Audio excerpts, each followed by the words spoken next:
Good morning, good afternoon, good evening. Senator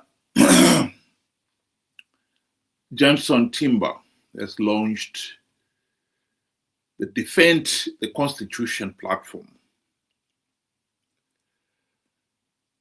And somebody was asking me, are you going to support it?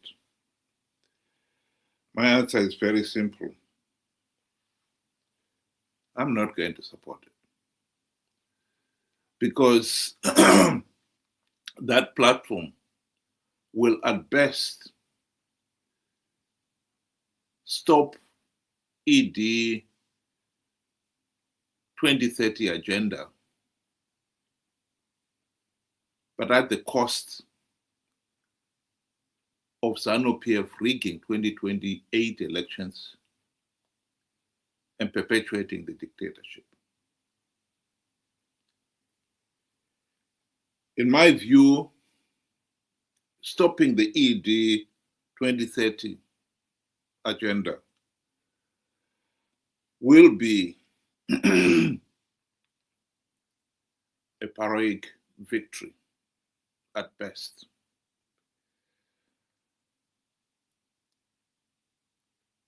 And for that reason, I cannot support it. Let's just listen to what this platform is all about.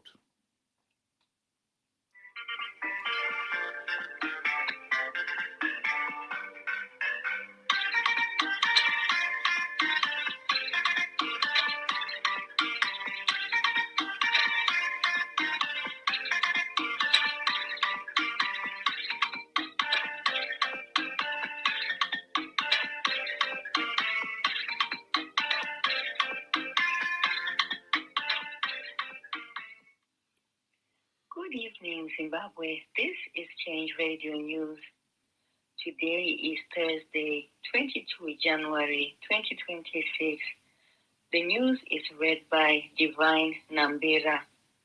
Here are the news headlines. Senator Jameson Timba launches Defend the Constitution platform. Zanu PF's anti-presidential criticism group, a threat to freedom of speech. And Makonde community raises alarm over river pollution.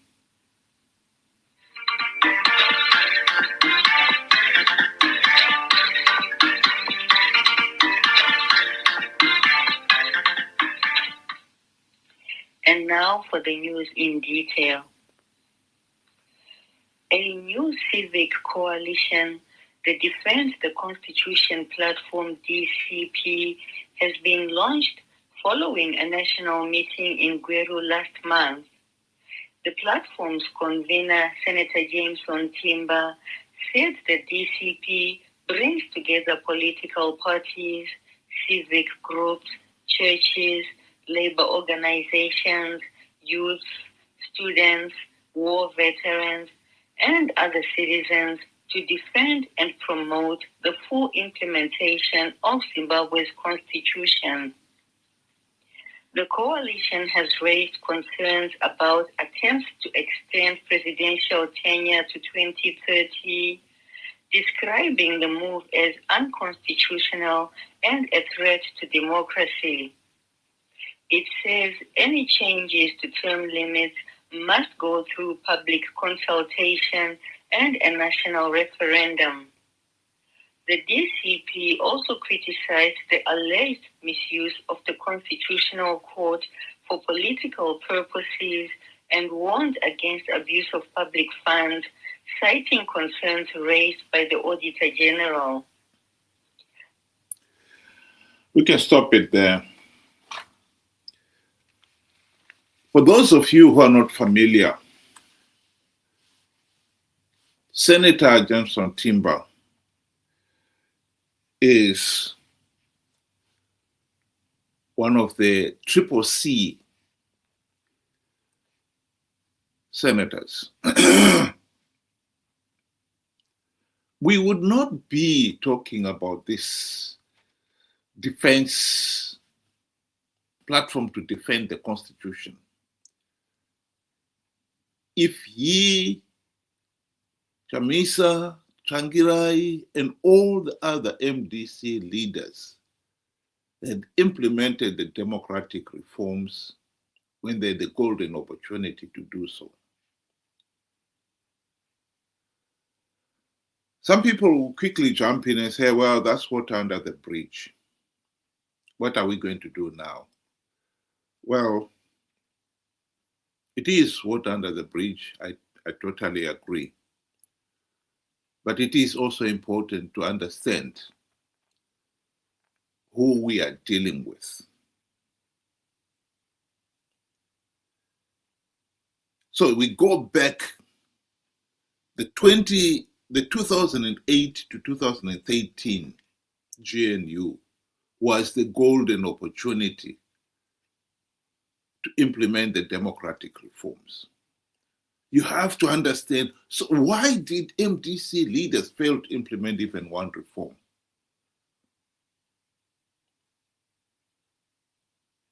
The answer to that, and this has been well documented, is that Zanu PF, Robert Mugabe, bribed the MDC leadership with the trappings of high office, and they forgot about the reforms. That is the truth.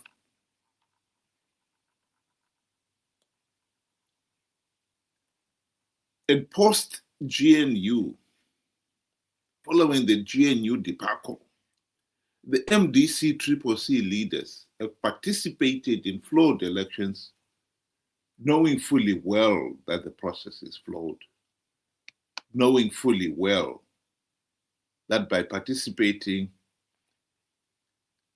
they were giving Zanu PF legitimacy and perpetuating the dictatorship. If you understand that, you will also understand why MDC-CCC leaders are Zanu PF Team B in all but name. They've been participating in flawed elections to make sure Team A wins and Team A has legitimacy. They didn't care that the price of that was perpetuating the dictatorship itself and the suffering of the ordinary people. They didn't care about that.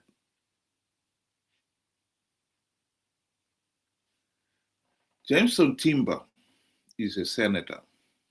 In 2023, he participated, he put his name forward into those elections. And went along with Chamisa's nonsense of I've plugged all the vote rigging loopholes, because he too wanted the people to participate in those flawed elections. And even when SADC leaders had condemned those election processes as flawed, Timba and company went on to take up their seats on the gravy train seats, giving the process legitimacy.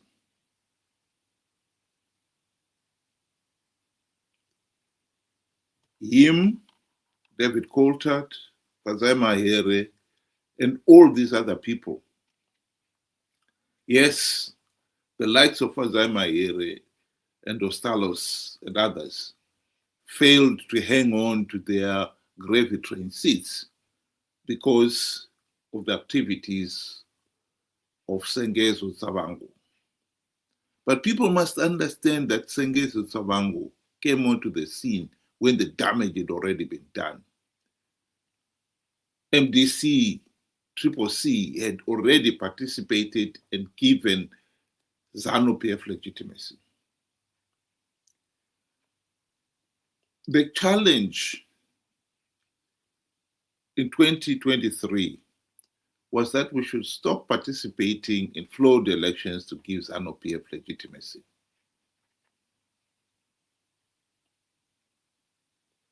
That was forgotten on the basis of Chamisa's lie that he had plugged all the vote rigging loopholes. Completely brushed aside. Nearly 2 million people participated in those elections on the belief that Chamisa had plugged the vote rigging loopholes. He even evoked the name of God, that it was God's plan for him to win those elections. Let me tell you now, Senator Timba and all the other MDC-CCC leaders are hell-bent on participating in flawed 2028 elections with not even one meaningful reform implemented. This time, one of the covers they're going to use is that we are fighting to defend the Constitution.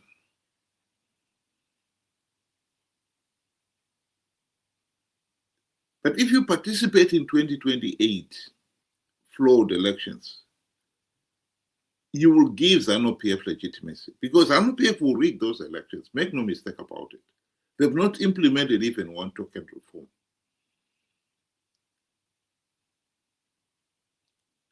So even if you manage at the end of the day to stop Zanu changing the constitution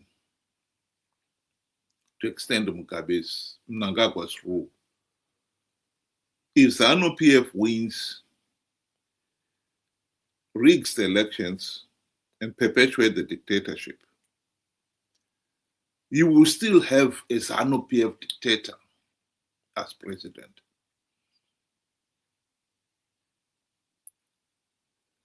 I think people should stop being so naive as to think that stopping Mnangagwa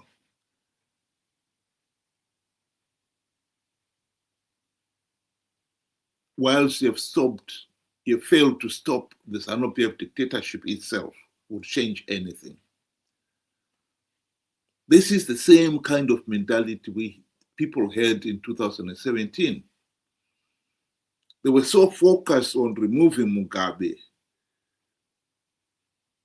they thought Mnangagwa coming in would be better. I think we should stop being so myopic.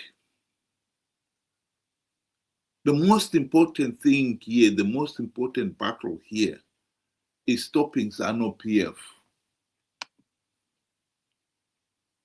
rigging the elections, the 2028 elections, and stopping the likes of Senator Timba calling people to participate in those flawed elections to give the vote rigging Zanu PF legitimacy. That is the most important battle here.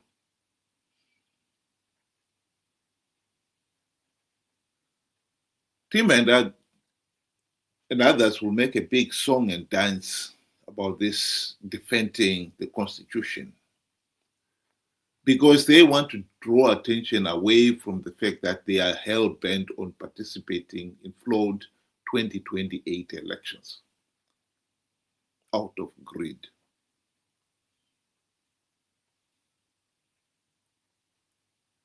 So to the people of Zimbabwe, you should stop fighting a battle that will only give you Pyrrhic victory at the cost of perpetuating the dictatorship.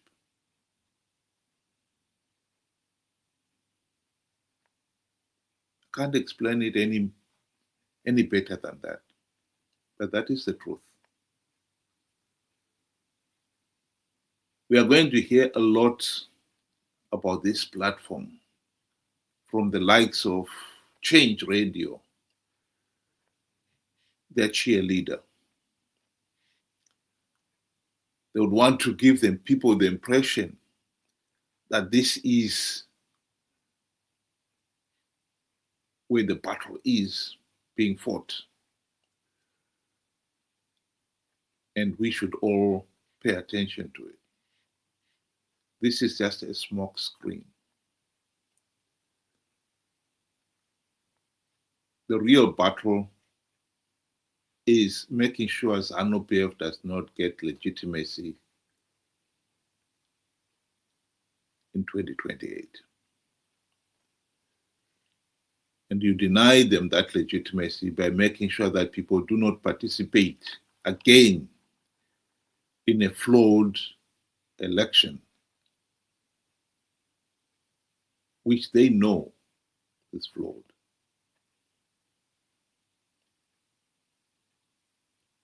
Think about it. Thank you. Have a good day.